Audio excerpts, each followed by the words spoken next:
पनवाकिल girls degree college में career counselling session के उन्वान हेड तकरीब मुनक़िद कई वई।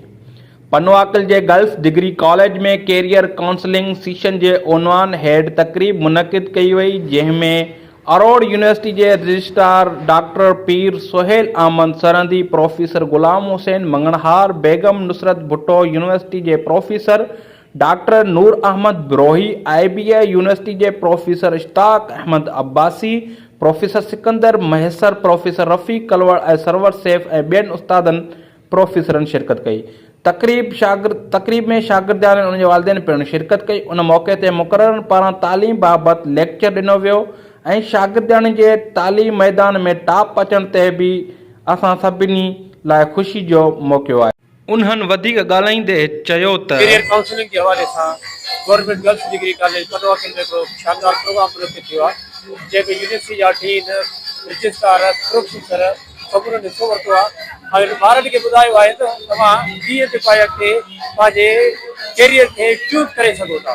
पहिरियों त पनवाकिल गर्ल्स डिग्री कॉलेज जे प्रिंसिपल खे जसो जे इहो इवेंट करायो, छो जो कॉलेज में कॾहिं अहिड़ा इवेंट्स थींदा न आहिनि। अहिड़ा इवेंट्स जेतिरा वधीक थींदा ओतिरो ॿार जेके असांजी न्याणियूं आहिनि, ख़ासि करे उन्हनि खे आगाही मिलंदी त कहिड़े कहिड़े प्रोग्राम्स में उन्हनि खे वञणु घुरिजे, कहिड़ियूं डिग्रीज़ उन्हनि जे लाइ आहिनि या जेके इमर्जिंग टेक्नोलॉजीज़ आहिनि त उन्हनि में कीअं कमु करे सघिजे थो। ॿियो हितां जो जेको मैसेज आहे ॿारनि खे, उन में इहो आहे त सिर्फ़ु तव्हां जेको आहे नौकिरी घुरंदड़ न थियो, नौकिरी ॾियंदड़ थियो। त जेतिरा वधीक स्किल्ड डिग्रीज़ तव्हां जूं हूंदियूं ओतिरो वधीक तव्हां पंहिंजी पाण कारोबार स्टार्ट करे सघंदो, पंहिंजी नौकिरीअ लाइ कंहिंजे दर ते न वेंदो, पाण ख़ुदि मुख़्तार हूंदो। तमामु वॾी महिरबानी, तव्हांजा सुठा कमेंट्स असां ॿुधासीं त इहो कॉम्प्लीमेंट आहे हिकिड़ो। ऐं इहो प्रोग्राम जो जेको आहे आइडियो इन जे करे आयो जो असां वटि ॿार जेके आहिनि तमामु घणा मायूस थियनि पिया, असां मेडिकल में नथा वञी सघूं, इंजीनियरिंग में नथा वञी सघूं, त असां वटि कहिड़ी फील्ड्स आहिनि जंहिं ते असांजो मुस्तक़बिल जो दारो मदार आहे। तंहिंजे करे इहो जेको आहे असां डिस्कस कयोसीं रीजनल डायरेक्टर सखल साहब, ऐं उन्हनि असांखे चयो त तव्हां मुख़्तलिफ़ यूनिवर्सिटीज़ में घुरायो जेके वेझड़ाई में आहिनि, उन्हनि माण्हुनि खां तव्हां उन्हनि जो इंट्रोडक्शन वठो ऐं उन्हनि ॿारनि खे ॿुधायो त तव्हां वटि कहिड़ी कहिड़ी फील्ड्स मौजूदु आहिनि। ऐं आईंदा जे लाइ बि असांजो इहो ई लाइ अमल रहंदो त ॿारनि जे बहितर मुस्तक़बिल लाइ कमु कंदा रहंदासीं। तमामु ज़रूरी आहे त स्टूडेंट इन मौक़नि खां अवेयर हुजनि त उन्हनि वटि कहिड़ा कहिड़ा ऑप्शन्स अवेलेबल आहिनि।